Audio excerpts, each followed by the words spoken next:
So we're gonna start this thing then. Yeah, try not to hit the table with them. That's how I talk. All right, I told you. Stop hitting the table. ladies and jerks, damas y caballeros. We're here way too fucking early today, but it's tight. Somebody's on that normal man schedule, that grown man Yeah, schedule. man. Yeah, Unfortunately, that's fuck. No, that's not unfortunately. What? No, that's tight. Like, that's tight, I guess. This is cool. No, it's cool. It's cool. You know what's cool about waking up early actually is that you just hate yourself in the present, and then you're happy later. Yeah. Whereas like if I sleep in, I'm happy in the present, but then later the rest of the day I'm like, fuck. Yeah, exactly. Or you just hate yourself earlier. I just hate myself. Yeah, just in general. Well, that's the baseline right there. I've recently discovered if I get 8 hours of sleep, I hate myself, which is very rare because I like to try to get 8 hours. Yeah. But it never happens ever Fuck. because I'm just too busy and shit. But if I get 8 hours, I wake up exhausted. If I get I usually range around 3 to 4 hours a night, Uh-huh. and I feel like shit, but I can get shit done. But if I go to work off of like 3 or 4 hours of sleep, I'm just like all day. Yeah. If I get 5 hours, it's like that perfect middle Yeah. ground where I wake up completely energized. You probably have. Maybe AIDS? you have. Yeah, AIDS.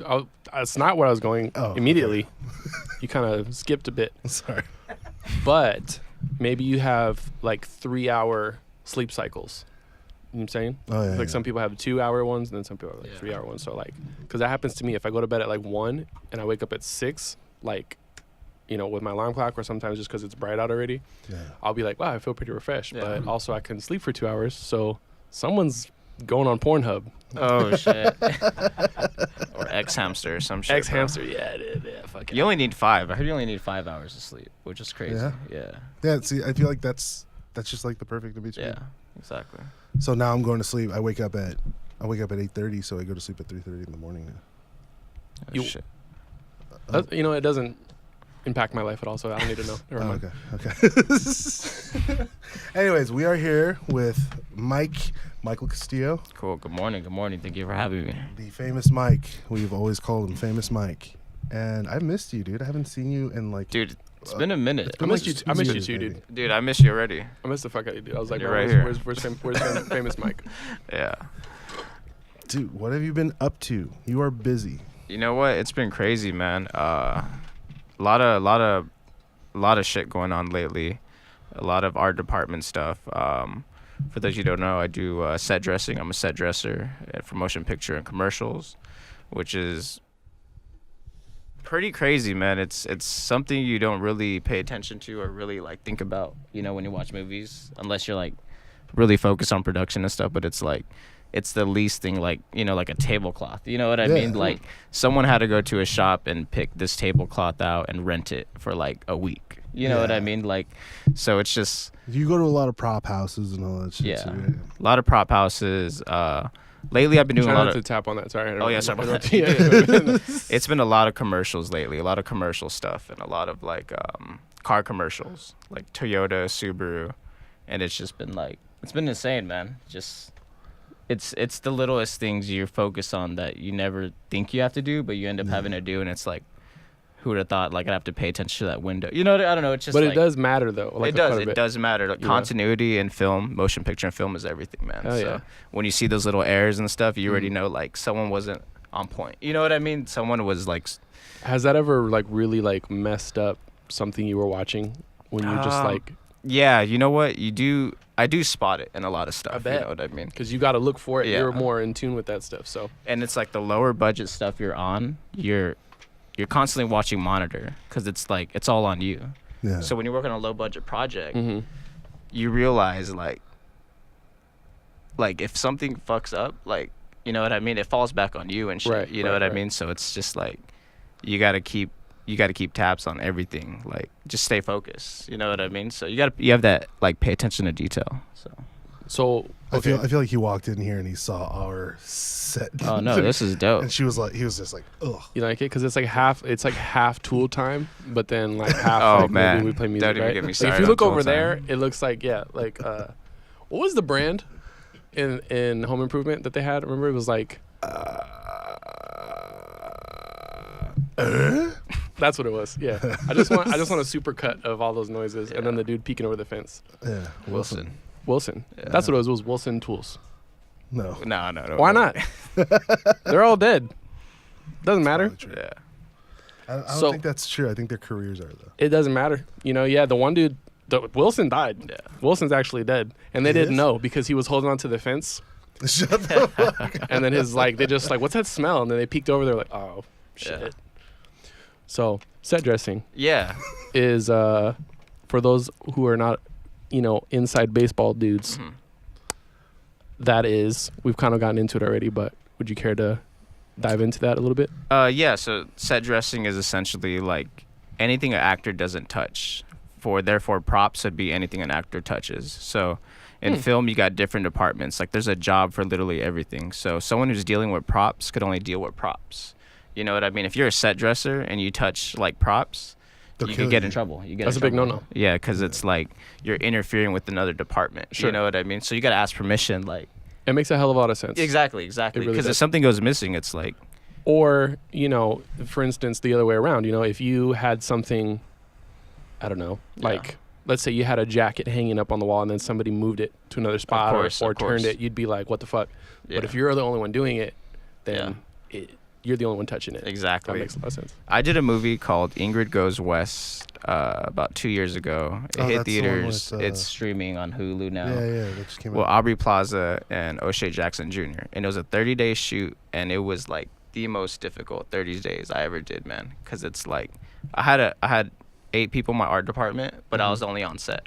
So it's like the rest of my crew is either wrapping or prepping another set. You know what I mean? So Right. I was like left on set, and when like the director came, it's like everything changed every day. You know what I mean? So it's like all the pressure's on you. Damn. So suddenly like that thing hanging on the wall is like he wants it something else. You know what I mean? And it's just you. You know what I mean? So Mhm. you got to improvise, and it's just man, the pressure was on me every day. Every day I'd go to set like man, what's he gonna change now? Like you know what I stressing. mean? So I'd stress like every day.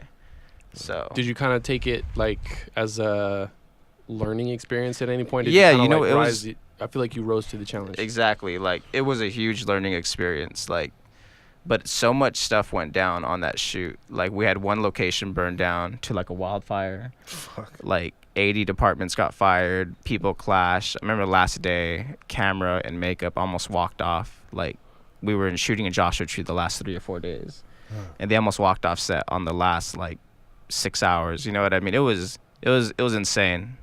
It Damn. was insane. Yeah. I'm going to be looking for your commentary on the box set of that shit. Oh yeah, For definitely. sure. It's on the Radio Disney side of it. Mm-hmm. That mix. Yeah, Mhm. exactly.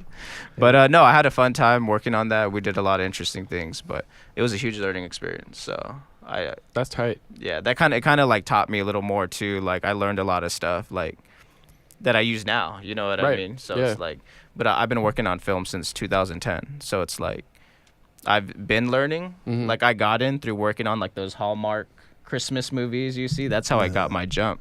This girl named Susie Mancini, she had me intern, and we did 2 weeks up in Big Bear, and it was actually with the lady that plays Jill from Home Improvement. No way. What's her name? I don't know. Was that the mom? The mom. Yeah. Hell yeah. So she was actually on that Christmas movie. So I was like, okay, cool. Small world. And yeah, man. But crazy. it was an interesting 2 weeks, and we had a lot of fun doing that. It was a movie called Christmas in the City. You can find it on Lifetime and Hallmark around Christmas time. I'm gonna be looking for that one. That's But yeah, but like that's how I got my start, and then she hired me ever since then. We got into a lot of Funny or Die, BuzzFeed, Nickelodeon stuff after that, sweet. and we've done a lot of like fun, cool projects and stuff like that. So I think that's cool. Like, I think there's a lot of people like because so Mike and I both come from the same kind of area, right? So we met in high school. Yeah, you guys look like you're in the same gang right now too. Yeah, I was straight gonna up. point that out. We're in that Thanks. shit. appreciate Yeah. it. Yeah. Yeah. Fucking repping Fontucky. Like if I'm gonna be honest, like if I wasn't the token here, I'd be worried for my life. But it's fine. Especially because this fool showed up wearing like Lokes and shit. Hey, Mike, if I find those old photos, Oh man. can I?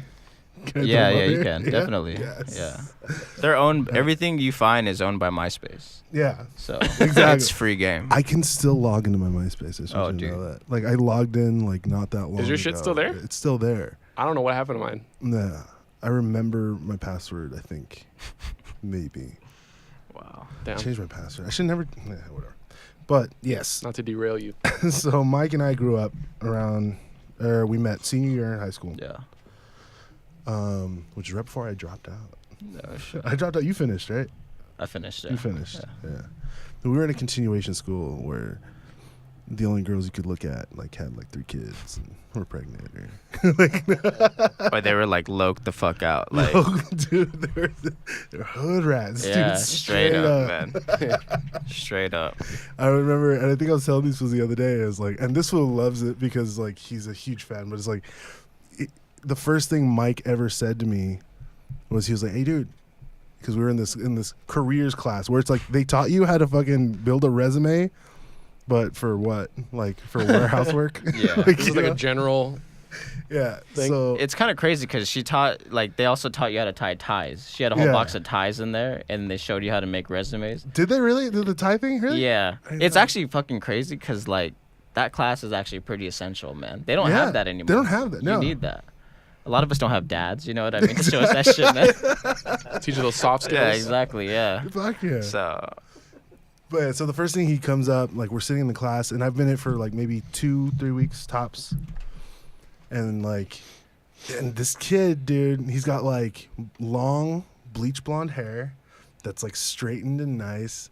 He's wearing a famous Stars and Straps t-shirt, and he's wearing cut off gloves, and I was wearing cut off gloves too, and he's peeping my style. I got you.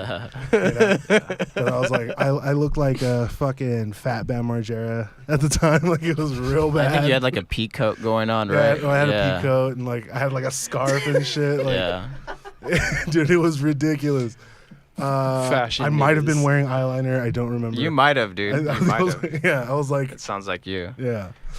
But he comes up to me. He's like, "Hey, dude, you like Radiohead?" And I was like, "Yeah, I love Radiohead. That's what's up."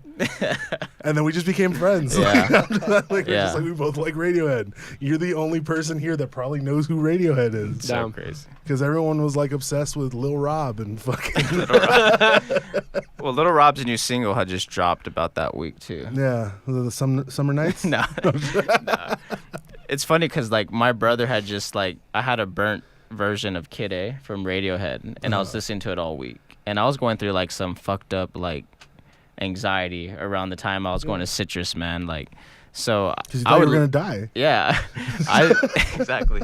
Tomorrow wasn't promised, but I would listen to that CD religiously. So I got really into that one album in particular, 'cause that's all I listened to at that point, and Circa Survive, of course. But Yeah. it was that CD kind of made you some type of way. You know what I mean? There's something Yeah. about Radiohead that's just puts you in this whole nother zone. But I think I saw some kind of something that indicated Radiohead on your folder. Yeah, probably. So that's why I was like, oh shit, man, this fool. And you look like you're going through some deep dark shit too. So I was I like, was yo, wearing man, eyeliner. you listen to Radiohead. He still is. Yeah, fuck yeah. But actually, I remember the first time I think I seen Joe was he was getting in a shouting match with someone. Whoa, that's my slave name, bro. Oh, my bad. Yeah. No, we're good. That's it. Yeah, but I remember you got in a shouting match with someone, bro. And it's I did? yeah, you were that dude. I forgot his name, but the other emo kid. Other emo kid. You were about to fight. Sounds about right. Yeah. Did you beat his ass or what? I don't remember. It was a huge old scene, but yeah, that's how I met Joe, man, at Citrus High School, Continuation High School. Scene. So Andy. that's funny. Yeah. Yeah. So, yeah. And we're real gonna shit. bleep out every single time we see my name. Yeah. It will instead of bleeping out, we'll just overdub it. It'll be like Andy. Yeah. All different. Or- Andy. Yeah. But yeah, I met Andy at Citrus Continuation High School, and we clicked almost instantly. And then, And then we started throwing parties. yeah, we got into the party scene heavy, Heavy as fuck. on some movie shit, man. Yeah, dude. Yeah. We were talking about it would be tight to write a movie about all the shit we went through. It would be cool to write a movie about some kids that were throwing parties and they ended up owning clubs and they got into drugs, overdoses and shit. I mean, I'm pretty sure we've seen that, but Yeah. yeah, let's do it. Yeah, that sounds crazy. No, it could be tight. It could be how a Place Beyond the Pines is, how it shows that. Yeah. That shit. I just saw that movie, so I'm Yeah. still It's fresh in his juiced head. off that movie. It's fresh, Yeah. but yeah. But yeah, we got into the party scene and we just started. It was 8 of us. And it was too many of us. It was too many and of us. you and I did the work. Yeah. But like we started at a party. We threw a party at the house I was at. Yeah. So these parties that we used to throw, it was like in Fontana, all there fucking was metal gigs, ska gigs, and like sometimes punk and psychobilly were mixed. Right. And like Kinda that was pretty much, interchangeable. and it was that, and then just the fucking hood ass fucking party crew bullshit where they're like, we're a party crew, we got a MySpace, but we'll shoot you. And just like, okay. So, and at the time we were kind of like, we were different. We were kind of the others, no matter what we did. And then, and there was a big thing going on at the time, and it was more prevalent in LA. If we'd gone to an LA party and they were playing like Crystal Castles, the Knife and shit like that. It's like Shit. so like we were hearing all this stuff and we're like this resonates. I mean, this is more Yeah. what we are gonna enjoy, and we saw like kind of how like big it got out there, and then but it was nowhere out here or out in Fontana. We were just like, hey, fool, like let's bring it over here, dude. I'm sick of going to these. We'd go to the Redwood fucking party house for all the fucking shitty metal gigs and all that. hardcore shows. And Hardcore stuff. shows. And it was just like, we're not doing, I mean, you'd fucking hardcore. This fool used to fucking always carry a water bottle. Yeah. And he would like put it in the center of the floor and just fucking hardcore dance around it. Yeah. But he'd do it in, like, he wouldn't even do it at shows. He'd just do it in random places. Yeah, I was going through a lot of deep dark shit. Throwing at that bows time. and shit? Yeah, all day. That's tight, dude. But yeah, he's right. Like very block party vibes. That's the Yeah. shit we were into. Fuck and I it, think we were yeah. all into that. And we wanted to bring it here to our city, and then so we initiated that. We threw the first like indie style type indie dance type dance party in my Yeah. backyard. Which which got you in trouble yeah, but with your we did a huge, because we always decorated our parties. Like we were just like, we can like either just throw a fucking party and play all this new music, or we can like make it a thing. Yeah. And we'd go to fucking whatever money we had, which was very fucking Yeah. little. We'd go to fucking Home Depot and we'd grab a bunch of lights. We'd like find black lights and shit. We always had to steal something. Like it wasn't gonna be a successful party unless we stole something. So I think we stole like fluorescent paint and Yeah. all that shit. And we painted a big ass Dance Revolution pad on the dance like floor. the dance That's pad, tight. the gaming, the arrows. Right. It was pretty Yeah. innovative. Now that I Yeah. think back at it, like it was fluorescent painted, and then with all the lighting, we put fluorescent lighting so it You're right. illuminates the dance pad. That's So we even Cool went now. too far. We even And that was in went the backyard. yeah, Yeah. and we even went to as far as breaking the street light that overhung over my yeah. yard. Oh yeah. And everyone To remembers keep it that. dark? Yeah, so it was 8 of us, and we all walk, right? And it's this new housing community where I stayed at, Uh-huh. and then there was a empty field across the street. How did you guys break the light? So all of us went over there, like trying to be all hard and shit. We all walk over there, and there's rocks in this field, so we're throwing rocks at it, right? Missing, everyone's missing, bro. And then Was it you? You grabbed the or was it Martin? no, it was Martin. Yeah. Martin threw a rock. It broke the case. It broke the cover. And And right then- after that cover broke, our the- homie Joe granny dunked a fucking boulder directly under it, and it shattered the light. And we all went running like little Yeah, girls 'cause it back makes to it- my house, It bro. makes kind of a decent sound. If I Yeah, remember correctly. dude. Yeah. Oh man, I'll never just forget went- that. and then he just ran. Yeah. Yeah, I'll never forget that. But that was like very pivotal. And in that moment when we broke that light, we knew something big was That up. was like, that was like blessing the ship with Exactly, the champagne man. bottle. You know what I mean? Exactly. That was tight. And everyone who was there, man, remembers that. And we all went running to my house like little girls, bro, and went inside of the backyard, man. So Like, yeah, Did you hear a cop? yeah, exactly. So that just shows like we took extensive measures into throwing these parties. Like we Hell went yeah. full out, Cared man. about the lighting. dove into that the much. unknown. We were set decking before I knew what set decking That's was. true. Shit. That's true.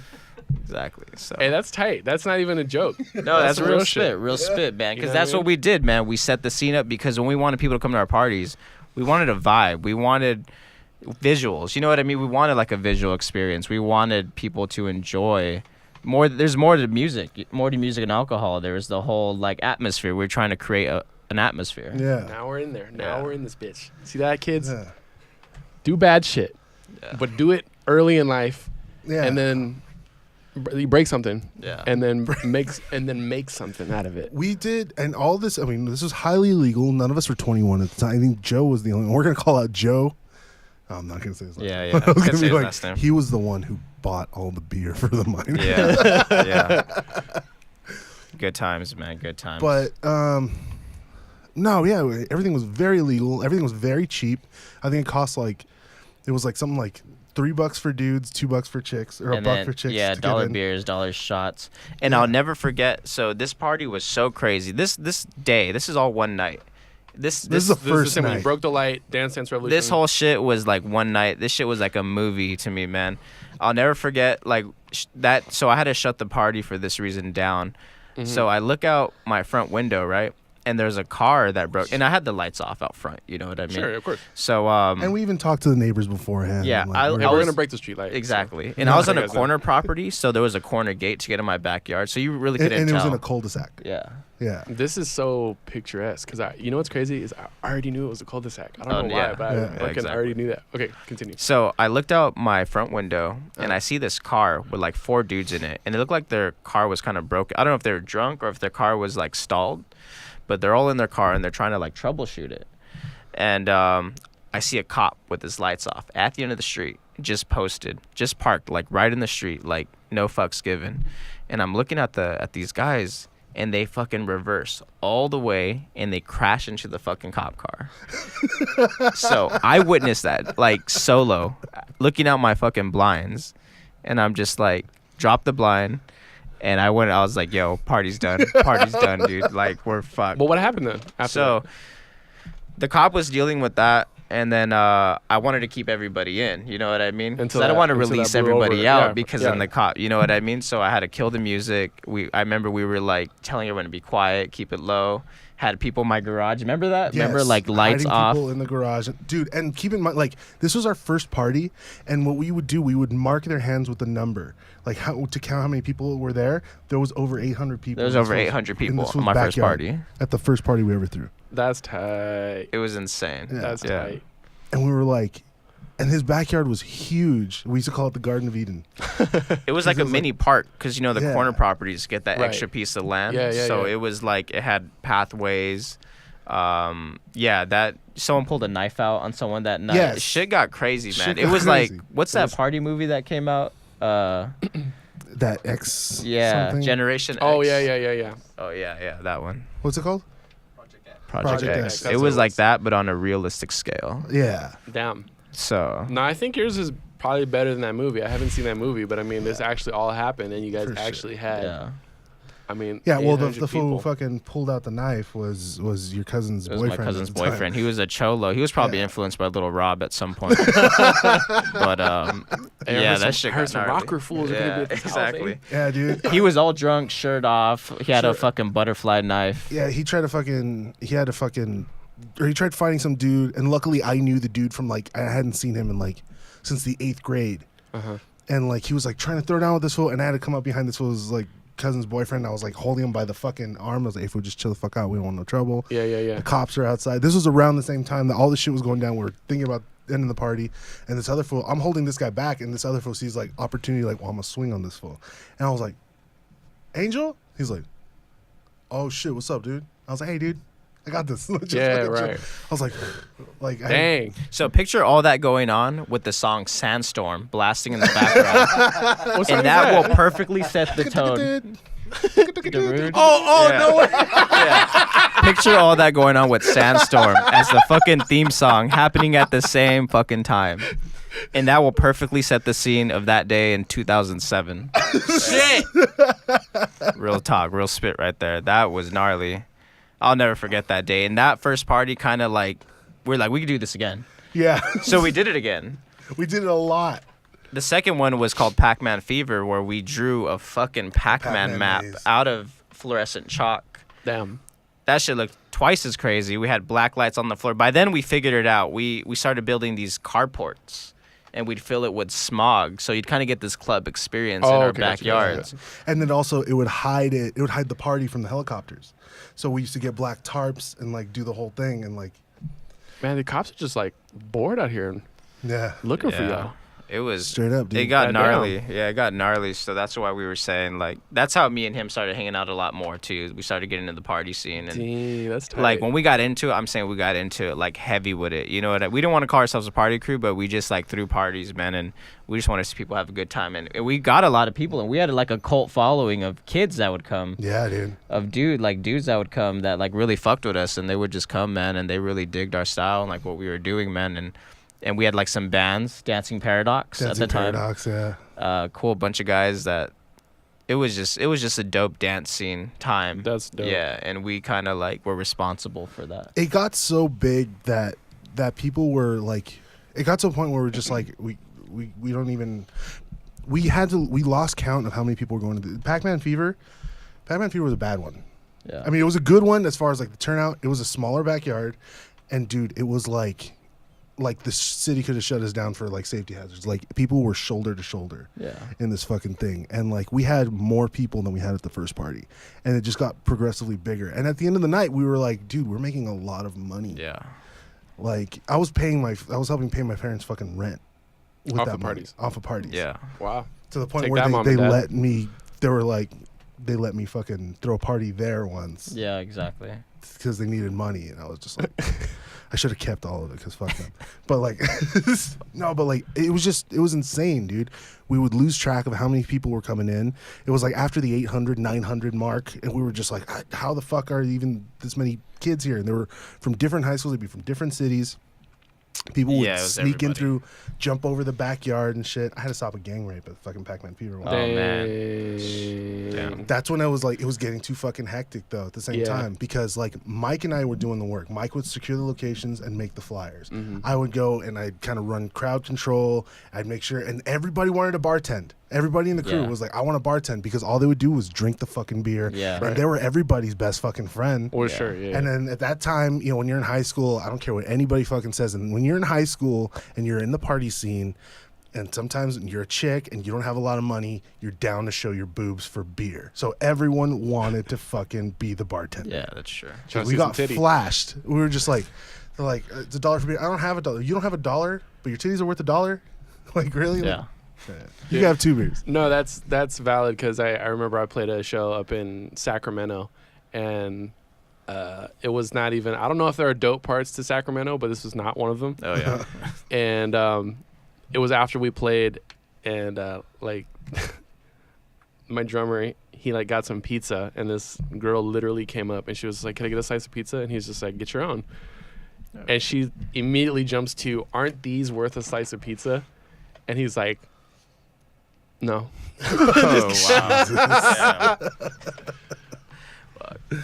But yeah. But yeah, man, it just, dude, that was crazy. It was just crazy. It was just a crazy period of time we were going through, man. And I just remember like a bunch of it. You know, eventually it became less and less people, and it became me and 2 people. And then at one point I just 'cause started. I think I was the first one to leave. Yeah, you were the first one to leave.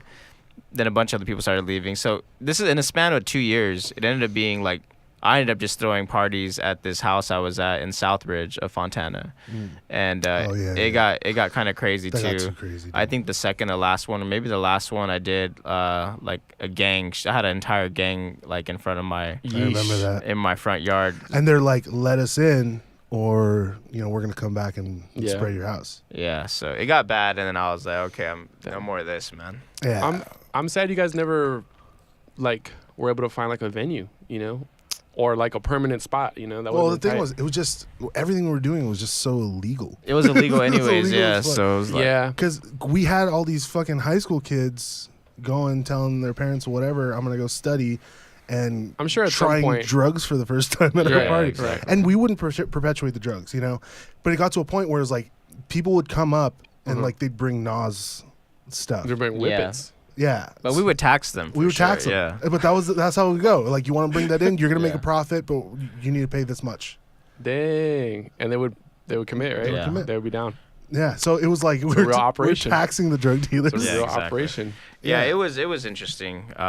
It's just like a past part of our like life that like happened, and it's just like, you know what I mean. Looking back on it now, it was way more dangerous. You know what Fuck though? Okay, so like this, I'm glad you brought that up, because like I think that two things came to mind. Is that the reason why it was so popular in part or in whole, whatever, is that there was that sense of like danger. Of course. Yeah. Because that's the appealing thing. Like, you know, I remember like early on in my life, like I went to this party downtown with like a friend of mine that was, I think, like 5 or 6 years older than I am.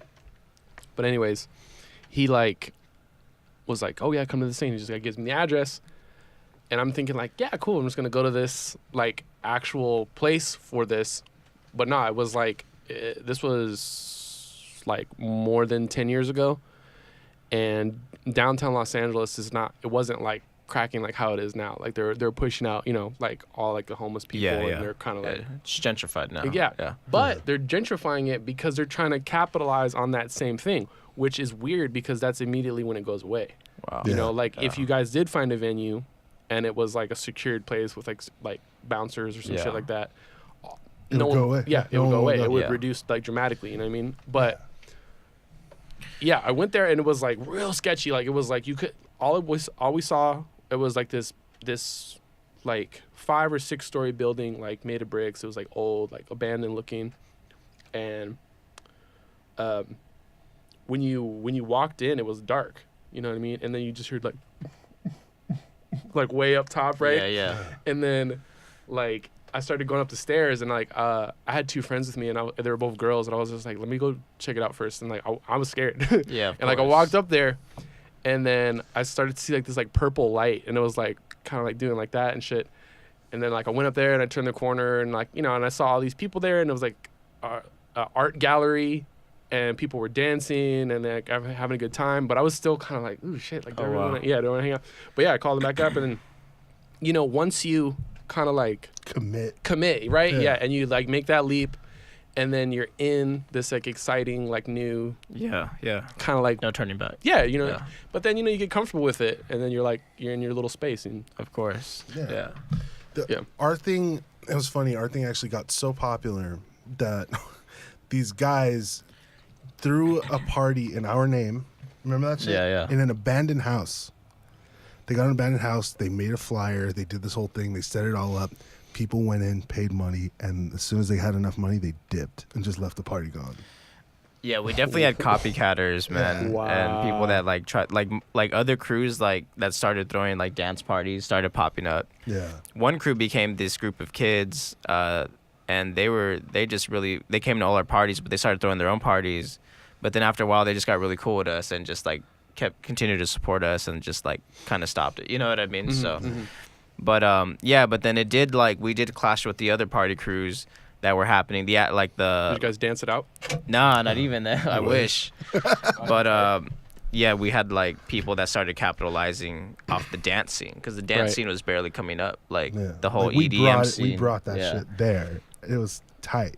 But anyways, good. So they started throwing like in San Bernardino. They started throwing. Remember that club? That dude, that one cat. What was his name? But they started throwing like club events like in San Bernardino Yeah, at they actual started- venue. But yeah. it was like the kind of stuff we were playing. Yeah, you they know were what I trying to mean? capitalize on that shit. Yeah. So it totally got all saturated, bro. So. Yeah. Yeah. So it's just like we had to bounce. I had to bounce from it because it got to a point where it was just like Martin was working the door and he was doing a good job.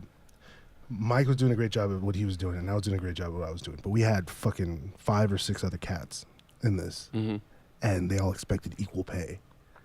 And it got to the point where they started screwing Mike, me, and Martin out of pay, like Because they were trying just because, and they would say, "Oh, I miscounted," and it was one of those things. It's like you got to be careful with people and money. It's like Mike and I always had the best of intentions, and we're all about the party and getting paid to party. And I was like, it was stupid. When we were working, we are stressing out. Yeah. You know, if we had to talk to the cops, if we had to fucking do whatever, if we had to stop a fight, we had to whatever it was. So many fucking problems arose, and we were the only 3 taking care of it. And it was That's just usually like, how it goes, right? yeah. So I mean, I was the first one to bounce, and I felt bad. No, I was the first one to bounce. I was like, I can't do this shit anymore. It's too much drama. Like the night that it got like, and this is gonna be a dark story, Yeah, go for it. but the night that it got like too fucking real, I was bartending at a party, and there was this. I hear this commotion. It was a back of a shed, or we were bartending at the shed, and then in the back right corner, I heard a commotion going on, and I see kind of a huddle of like dirtbags, kind of like around there, right? A little cholo crew. And I look over there. I'm like, what the fuck are they looking at? So I walk back there, and I see, like, I'm kind of pushing through the crowd. I'm like, hey, what's going on? And I see this girl, and she's young, dude. She's maybe like 15, 16. And she's on this, like, they have her on this, like, table thing that's there. And she's, like, kind of, like, looking around and smiling. She is fucked up out of her mind. And they're trying to get her pants off. And there's, like, 4 dudes. And I was like, what the fuck? And I went up there, and I was like, stop. And I went and I grabbed her. I pulled up her pants. I buttoned them. They're like, what the fuck are you doing? I was like, fucking stop me, dude. I got all my boys right there. They're waiting for me right now. They're going to fuck you guys up. Nobody knew what was going on. I was terrified. I was way outnumbered. I grabbed her. I lifted her up and like took her out like the bodyguard, dude. And I was like, you guys get the fuck out of here. You guys are fucked. My boys are coming right now. They got straps and all this. I was making all these claims because there was like 7 dudes, and it was just me. And they were like, and I start screaming at the fucking guys to try to get my fucking point across. A couple of them fucking bail out. They hop the fence and they get out. And I take this fucking girl and I'm carrying her, and I found my buddy who's pretending to work a fucking mixer. Like he's DJing. We didn't have a DJ for the night. We had Mike's Zune Damn. player with a fucking playlist he made. That's throwback right there. And this guy's working a mixer that's not plugged in. He's going like this on the dance floor to seem cool. And I'm like, what the fuck are you doing? It's not plugged in. And I grab him, and there's people kind of like watching him like, because they're fucked up. And he's just hitting faders and shit like that. But there's no lights on it. It's not plugged in. And I'm just like, you idiot. I was like, hey, get over here.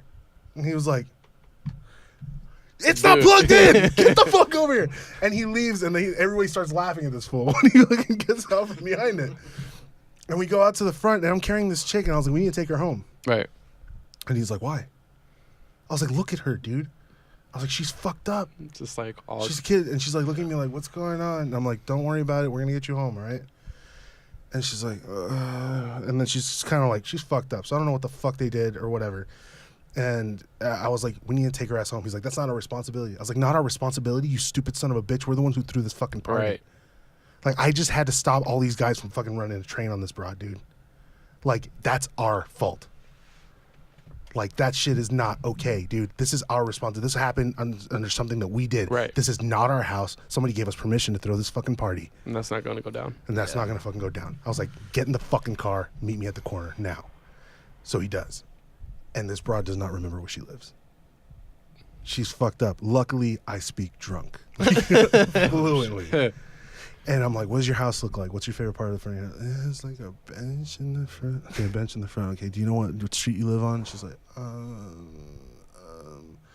and I could see it, and I was like, do you have an ID on you, school ID, anything? And she's like, oh, no, I don't know. And I was like, okay.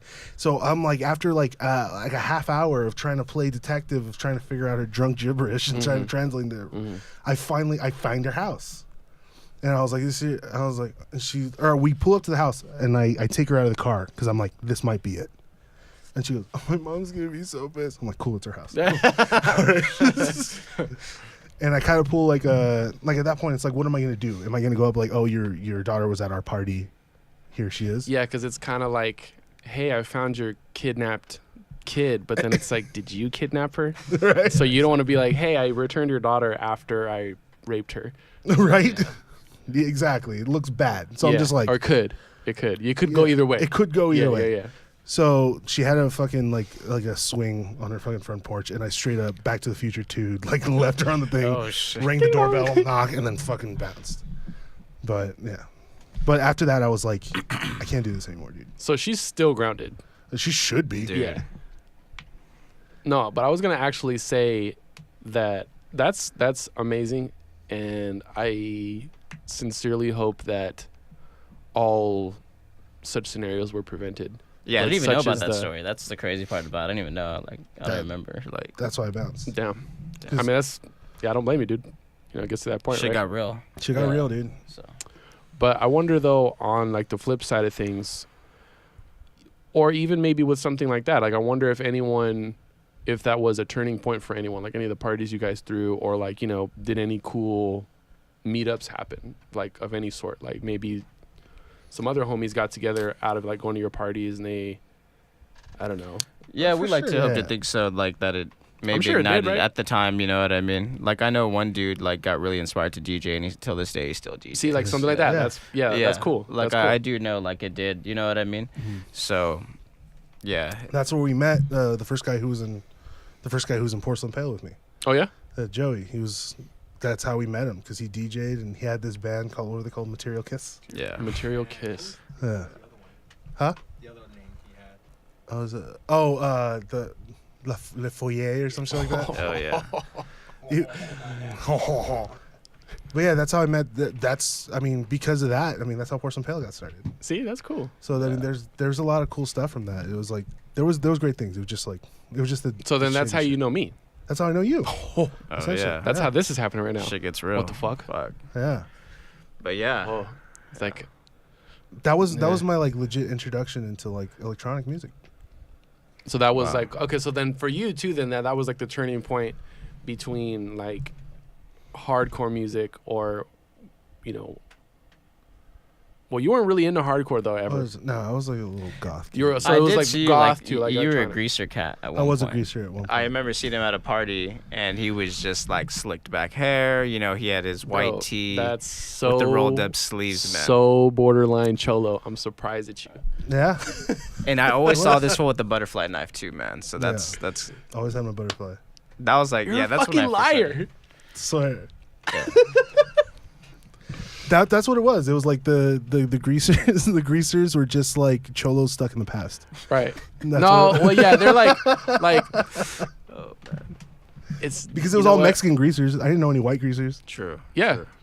That, Little rockabilly, psychobilly fools. yeah, I'm trying to like come up with like the right wording here for this, but I feel like it's like like Latinos that are greasers. Yeah. It's like, you know, you're not white, Yeah. right? Like, Yeah. You know you're not like this like I think Morrissey is Brooklyn. responsible. You know- for some of Morrissey's that. yeah. responsible. Yeah. Morrissey's you know, responsible. John Travolta is a white dude, right? Yeah. Well, it wasn't like that. Like we grew up. You know, It was Biff is so white, right?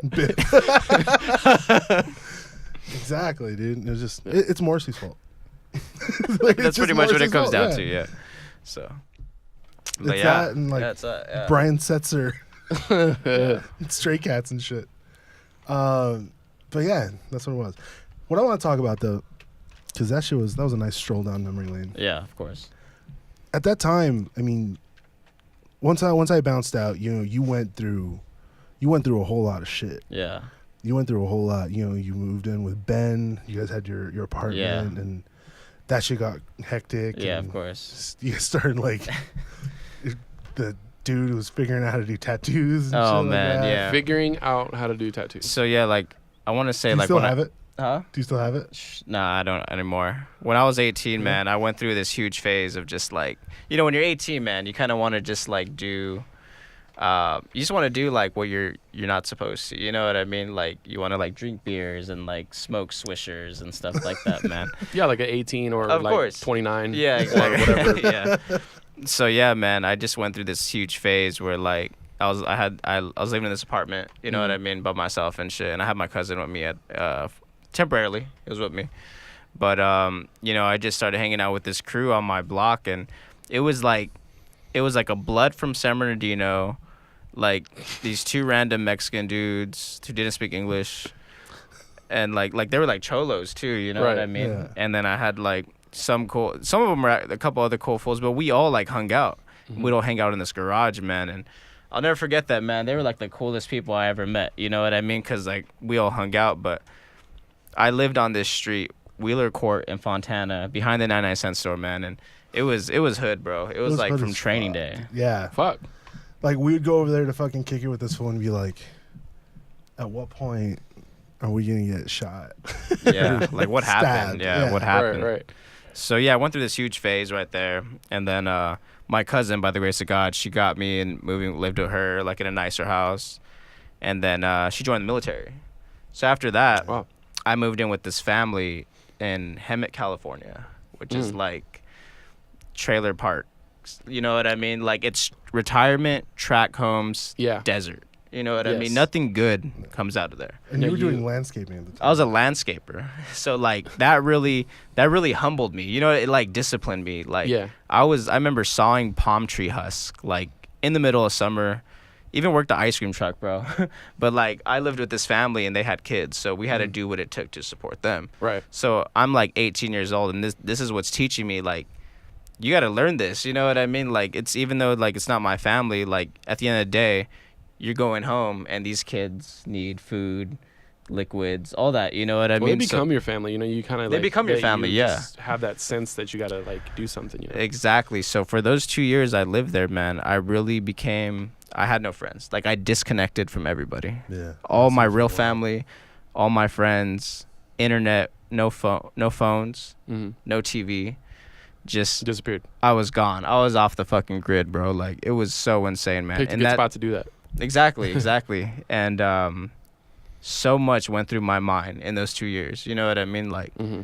I thought I'd never make it out. You ever feel like you're at a point like you never see yourself making it out? Like, Yeah. in Yeah. like a low point. You know what I mean? Mm-hmm. So that was me, bro. And man, shit was like, I saw myself like dead, like out of there. Like, Yeah. I didn't see myself leaving unless I died. Right. So shit got bad, man. There was all kinds of like clashes. Like, it was bad. Yeah. So We've talked about that before, like on different episodes. That I would almost say that there's like, for me, that there's like colors to it in a weird way, and I feel like on that like deepest level of it, you do feel that way. It's just kind of like you've accepted like the hopelessness of it, of course, You know of what I mean? course, yeah. and you almost it's not almost you know, whether you tap out or not, Yeah. you kind of die already. Of course. You know what I mean? But Of then course. beyond that, it's like, do you just keep going? So Of like course. there's those periods of time where you kind of like just like a shell, you know, you're just like, Yeah, you know, yeah. a ghost. Yeah. And I suppose some people go, I'm done, and then Exactly. they tap out, Yeah. or you just Yeah. trudge through it, Of course. and then out of somewhere you come back. Yeah. You know. Yeah, no, you're definitely right, man. I was definitely ghost. Like, now that you say Yeah. it, I was ghost, bro. I was numb to everything, man. Like, I was like, it was just crazy because I remember one day went to a friend's. I haven't seen TV. Keep in mind, I haven't seen TV like in a year and a half. So Like, you legitimately did not watch I was TV at all. disconnected. It's just because like it was like a poor household. You know what I mean? We Okay, so lived this in a isn't fucking tract home. like people that shop at Whole Foods. saying, Yeah, like, no, "Don't no, watch that's TV." me now. Yeah, that's me now. But like, it was like a track home, man, and it was Mhm. just like, it was a family with 5 kids, and they were like my family. You know what I mean? Mhm. But I just remember we went to a friend's house, me and another buddy of mine, and he had his TV on. He was watching that Antique Roadshow or Roadhouse. What's Yeah, that show? Roadshow. Antique Roadshow, yeah. And it was on, and I was just like so focused on it. And he's like, "Yo, you guys all good?" I was like, "Yeah, man, my bad." I was like, "I just haven't seen TV in like over a couple years." You know what I Mhm, mean? So it mhm. was almost like hypnotizing to me. Right. So it was such a trip, like to watch TV after so long, because I'd just been disconnected. Because I've always like had stuff growing up. You know what I mean? So for me to hit that point, Yeah. really humbled me. You know what I mean? Like, to have it suddenly stripped from you and go through that hardship of like you might not see tomorrow. You know what I mean? Yeah. It was just. Yeah. It was just, there was sketchy characters, sketchy tweakers, man. Like, I had a knife pull out on me a few times, man. It was just, it got bad, bro. It got bad. Like, there was some shit that went down, man. But I just remember just going that moment, seeing TV. It was like, wow, this is a fucking monitor. You know, it's a TV. Yeah. Like, it got wicked, man. It was kind So- of like a self-aware kind of moment. right? exactly. So I got like, started watching TV at like a friend's house. You know what I mean? So it's insane. Like, now we carry TVs with us. Right. It's true. So- And now they watch us. Exactly. Yeah. Plot twists. Fucking Yeah. Mark Zuckerberg ass. Yeah, but yeah, I went through a low point Mhm. to see the highs. You know Yeah. what I mean? So But then when you came back, like out of nowhere, it was like, yeah, you dropped off the fucking grid. I hadn't heard from you in forever. And then out of nowhere, I meat up with you, I think with Chavira, because we were trying to do some film. And then you were like, yo, bro, I'm living with Danny. Oh, yeah. like, and we're like, what? Yeah. Since when? You know, we didn't even believe the stories at first, you know? So it's like, it was this whole thing. And then now well, I don't know. How the fuck did that happen? yeah, so my dad he's been friends with actor Danny Trejo since I was a kid. I met Danny when I was a kid. Right. And my dad was actually locked up at the jail they were shooting Blood In, Blood Out. So that's when my dad and Danny had met. So they became really cool friends. And yeah, I met Danny a couple times, as a kid.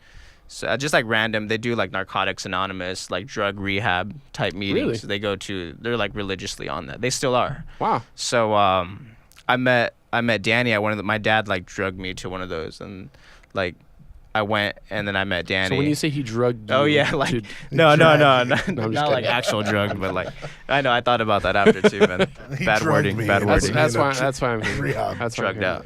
out. But yeah, when I went, I did meet Danny when I was a kid, and then when I was going through this whole stuff, when I was living in Out there in Hemet, Hemet.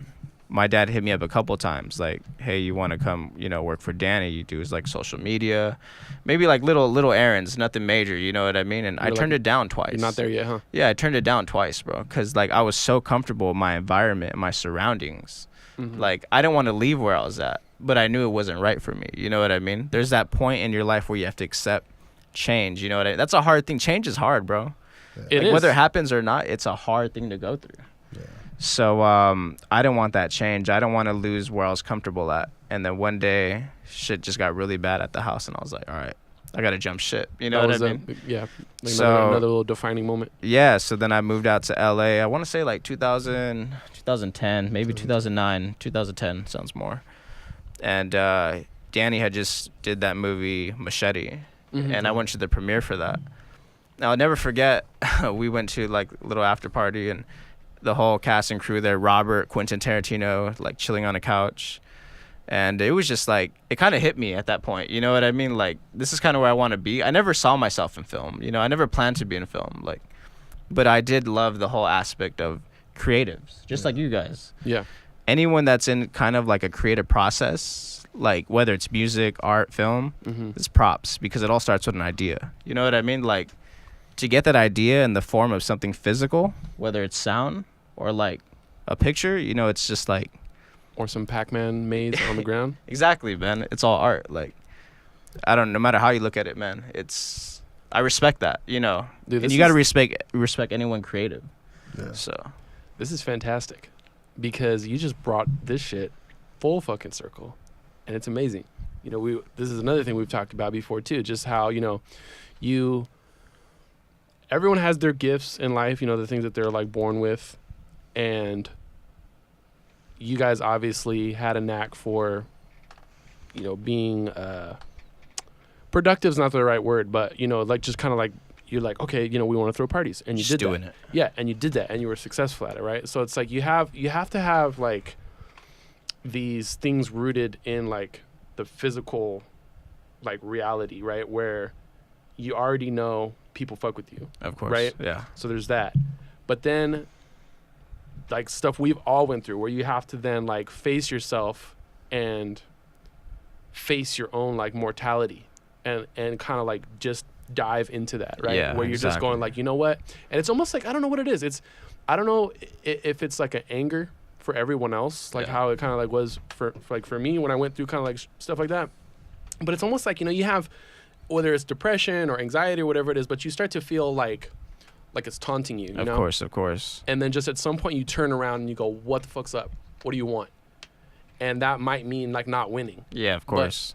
In facing that, Yeah. that's a victory, Of course. right? Yeah. And then because you have those tangible skills, then you come out of the other side. Yeah, of course. And then you're at a Hollywood party and you go like, shit, I know why I'm here. Yeah, yeah. That's fucking tight. It starts making sense, man. Yeah, You know what right? I mean? And it's like, the universe works like that, man. You need to set something in motion in order for something else to be put in front of you. Yeah. So, like, networking, I advise anyone to network, man, because it's like, always dress up, always show up, because you never know who's going to be there. You know what I mean? Your next opportunity might be at that event that you're kind of, like, hesitant on going to. Mm-hmm. So it's like, if you see me now, man, I'm just, any kind of event, I'm just there. Not because I want to be, because, like, you might see the same people you see all the time. It's a small world. And exactly. it's a very So small especially out there too. Mhm. So it's like, you just got to set things in motion. You know what I mean? So me doing that set things in motion. You know what What's I that? mean? So I went there, went to that premiere, to that movie at went to that premiere and then came back, and then I like packed my stuff. Like 2 weeks later, I was out. Fired up. Yeah, and then I moved to LA, man, and I had to start from the bottom, man. But then eventually I worked my way up, man. So and Yeah, I it's mean, like look at you now, dude. it's crazy now, man. Not It's even like, 10 years later. Yeah, it's like In not this even 10 bitch. years. It's been a crazy 10 years, man. Like 10 years. Wow, man. It's been so much can happen in 10 years. So much can happen in a year. Yeah. True. So Like we're different people, exactly. like completely. It's like an entire life has already been lived. You know? Exactly. It's And I So yeah, man, it's a lot crazier now. It's like I work for Danny mainly. Mhm. I'm always there, and then but like side is my art department stuff. So I show up to sets with Danny. I'll like assist him, like I'm there. But like my own side, I got like people that always hire me to do set dressing, because they know I'm always there too. So it's Right, like right, loyalty. You know what I mean? Yeah. You got to keep Yeah. the fact that you're always there. That shows a lot. Sometimes some jobs are like, I'll take a job that's low paying, but it's the fact that you showed up and took the job. You Bro, know what okay, I mean? so look, that's definitely worth repeating even. And I mean, I hope I'm not like mansplaining this or whatever, but I do feel like it's just like to one more time. But you had said about showing up and just being consistent, Yeah. right? It's exactly that's like so fucking key. Yeah. It's so fucking key, course. dude. Like, there's a saying that I will never forget, and I, just like from the moment I heard it, it's because it's so good. It says like, when the student is ready, the teacher appears. Right, Oh shit. Yeah. and that comes from consistency. Yeah. Like I was in a band and we had some little heat, like people were kind of like taking notice of us and everything. And somebody told me, and it was like one of those things, and that's like an important like bit of course. information. And he said, he said, just know that the people you want to see you, they're always watching, Yeah. but they want to see what you're doing. Of course. You know what I mean? Like if they see you're booking your own tours, if they see you're pushing your own singles, if they see you're putting out content, then after, who knows, like not how long, but that's when they're gonna appear. Exactly. right? Exactly. Yeah. And you know who Tony Royster is? You know who that? So he's like Jay-Z's drummer for a while, but like he's drummer of the Stars, you name Okay. it. And I'm only name dropping because he said this, and he's a successful person, right? Yeah. So that same band I was in, the singer, he was a nightclub promoter, and as such, he had like access to certain people like that. So he started this band, and like he told us like, oh, Tony Royster is gonna come today, and we were like, yeah, or whatever, Yeah. right? So then we're practicing, and then he gets a call. The singer, he gets a call, leaves the room, and then when he comes back in, it's like a few people come in, and then I see this dude come in, and I was like, oh man, that's really Tony Royster, right? Shook his hand.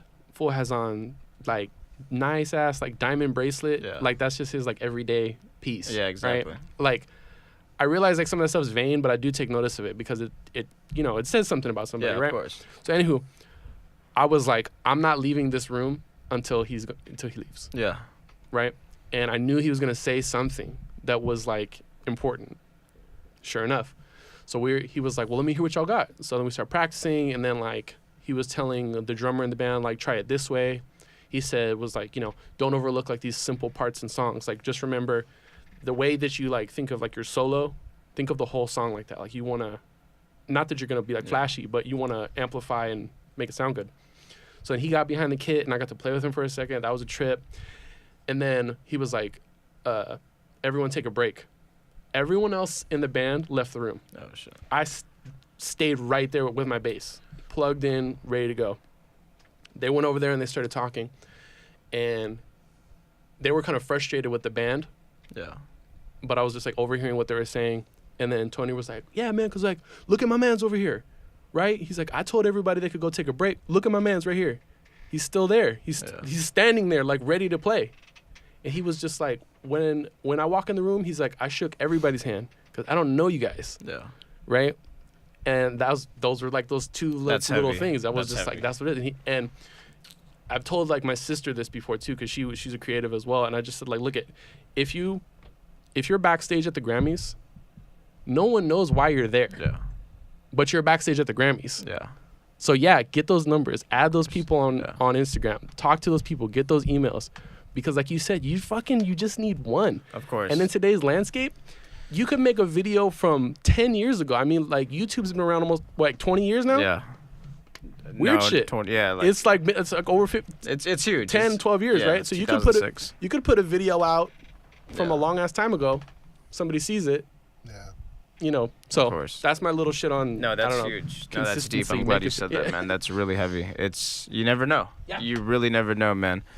So have those business cards ready or whatever it is you do. Just be ready. You know what I mean? Get those numbers, network, establish yourself. You know what I mean? Put yourself in uncomfortable settings, and you'll Mhm. grow.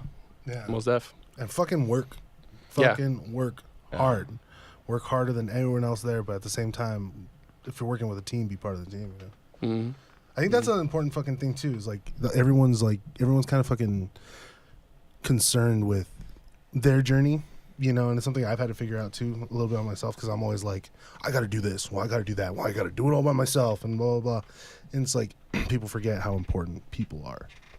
Yeah. You know. Yeah. People.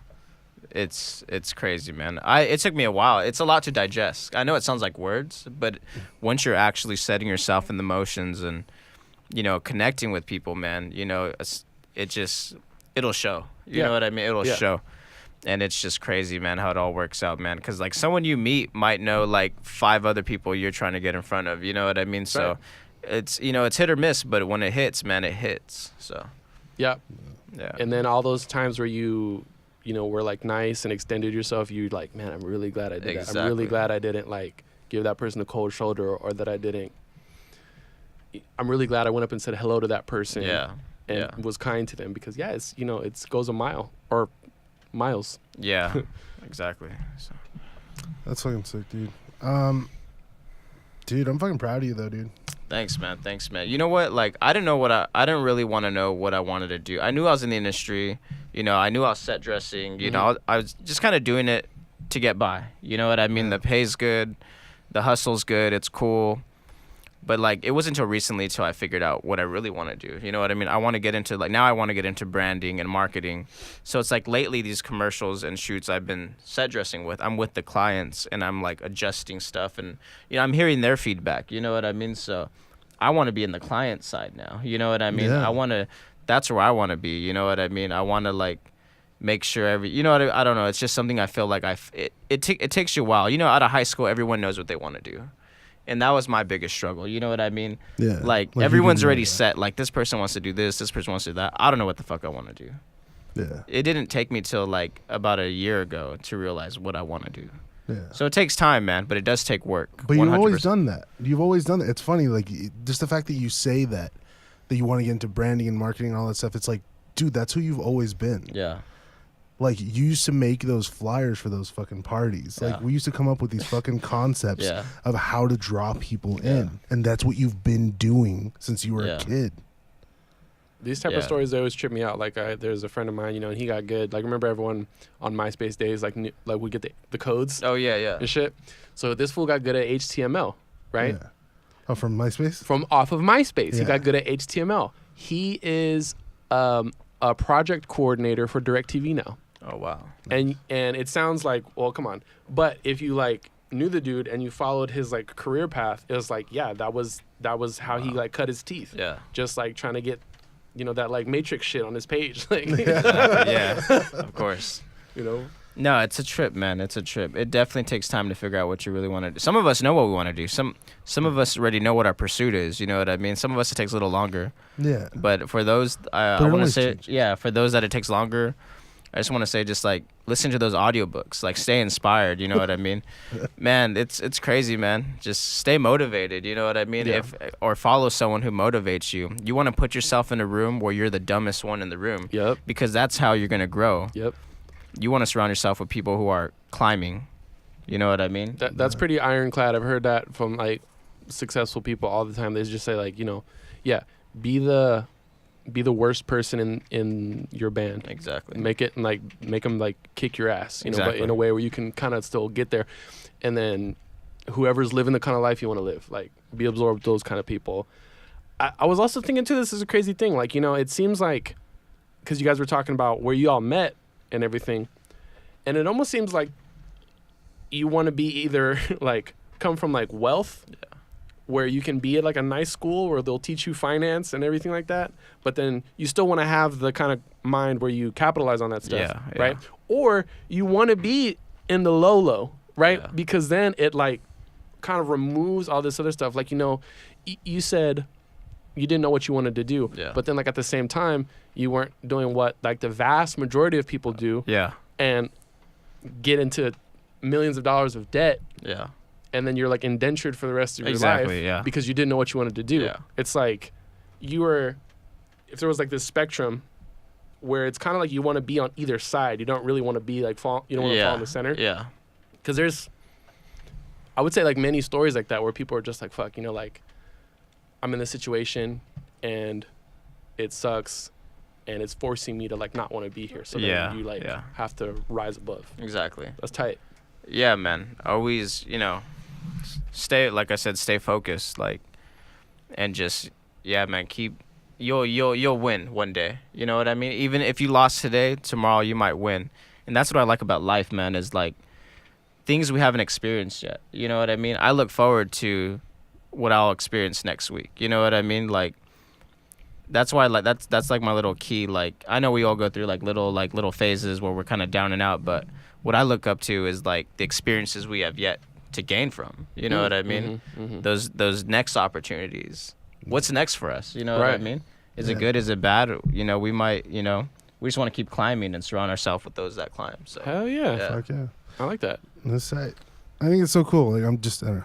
I'm happy as fuck that you're here right now. Oh, yeah, no worries. I'm just so happy because I missed you. But it's like, I feel like since then, since we started doing those parties, like, I feel like since that moment, I've never stopped trying to create something. With course. people. I've never stopped trying to like get a collective of anything together. And it's like, for me, it's like doing all this stuff with these guys and all this stuff, and seeing you here, like, it gets me all emotional and shit. Yeah, no, it's cool. I love that you guys are doing this. Mainly, most importantly, because you guys are in the pursuit. You guys are in the middle of the pursuit of something. You know what I mean? Yeah. So to catch you guys in that middle of that pursuit is what allows me to connect with you guys, because creatively, you guys are trying to accomplish something, and you're right in the middle of it. So it's like, you know, we're all creatives. You know what I mean? I like I said, I admire anyone who creates anything. Because it all starts here, in the head. You know, and then you got to bring it into real life. Into reality, physical, you know what I mean? So that's what I dig about you guys the most. So, thanks, bro. Yeah, no worries. Appreciate you. Yeah. Well, that being said, I think you have a cum stand on your shirt. I just noticed that. Oh, cool. Dude, I spilled orange juice. Oh, it's orange jizz. Juice. It's orange Sorry. jizz. And it had pulp. As we all do. But yeah, I don't know. With all that shit, I'm proud of you, dude. You did a fucking lot. You went through some shit. You know how we have when we have a good guest, not that they haven't all been good in their own right, but when we just start to kind of like, you know, put all the well, you don't call them props. What do you call the like things that you put like set dressing? Yeah. Well, but like if you were to, so props are things that the characters interact with, right? Anything an actor touches is a prop. So what is the word for like the static objects? Like the like if you were to put like these mics here and like put the table out, is there another? Oh, that would be set dressing. But there's not a word for each like thing, like. No, I think it would be set dressing, man. Like, cause it's set dressing props. Okay. Yeah. Okay. Like the standing, everything's standing, right? Yeah, that's set dressing. Okay. Also, too, I forgot what I was going with this, so never mind. Okay. Yeah, because I just got totally distracted. But no, I remember. Okay, so you put all this stuff out. Yeah. You put all the props out, and then now at the end of or not the end of the conversation, but towards the end of the conversation, it's like we see like, oh, okay, this is what we're talking about. That's how I know when we have like a good guest, because it's like you take all this stuff, you take all these life experiences, and then we realize, oh shit, okay, that's what we're talking about. Yeah, so that's cool. Thank you. Yeah, man. I'm still in my pursuit. You know what I mean? Yeah, I'm barely getting to where I want to be, but like, I still got a lot more to go, man. And there's so much I want to accomplish and do, man. I'm just like I said, I look forward to tomorrow. You know what I mean? So there's so much more I have to accomplish. I can't say I don't think we're ever fully successful. No. Like when they talk about successful people, I think success is a journey that continues constantly. Yeah. Yeah. it's never really fulfilled. So when they say, "Oh, he's successful," nah, there's no such thing. It's like You're it's constantly succeeding. yeah. It's like the tunnel is beautiful. Like the light at the end of the tunnel, that's nice too, but the tunnel actually is tight. Yeah. You know? Yeah. Tell this So- guy that. Oh, shit. I do, man. I believe it. When he was saying like, you know, Yeah. like be excited about waking up tomorrow and getting good sleep. Oh, for sure. Yeah. No, I'm excited about everything. I'm excited, but like I'm also like I'm bitter though, Oh yeah. cause like I know I get to wake up every day. Oh man, I hate waking up every day. Oh, shit. No, it's like I know that whatever I'm gonna do, I know 4 or 5 times out of the week I'm doing something related to something that I love doing. Now I'm just bitter towards the extra shit that comes Yeah. with it, you know, The life part of it. the life part Yeah. of it, the finances. I don't want to go. Yeah. But who's going? Yeah. Where are you guys going? Okay, well maybe. Yeah. Yeah. I'm just you're telling me Mexico that tour thing or the festival thing. I'm like, I'm probably gonna work some shit. I don't know. I want to do that shit. Yeah. But then you're gonna be like, wait, who's playing? Yeah, exactly. Exactly. Yeah. And if it's tight, I'll go. Sick. No, but yeah, dude. I mean, I think with all that stuff, there's a good place to wrap up. Oh, somewhere. cool. Awesome. But dude, I want to Word. thank you so much for fucking Yeah, no worries, man. coming Appreciate out. it, It's man. always a pleasure, dude. Dude, really nice. Yeah. Pleasure meeting you, man. It was very inspiring. Nice meeting you guys too. I'm inspired already. So Yeah. See that? Let's do some work, dude. let's do it. Yeah, when I moved out to Burbank, we were supposed to do some work, and then things always fall through. But now we got some shit going. Of course. Do it, man. Hit Let's me do up. it. Oh yeah, by the way too, I almost forgot to ask this, but like, so you're homies with Danny, right? Yeah. So like, what's the taco situation? So the tacos situation, man. So No, like, there's- can you hook it up? Oh yeah, anytime. Okay, sick. Please All right, tight. come through. All right, Yeah. sick. Cool, man. Come through, man. Tacos for days.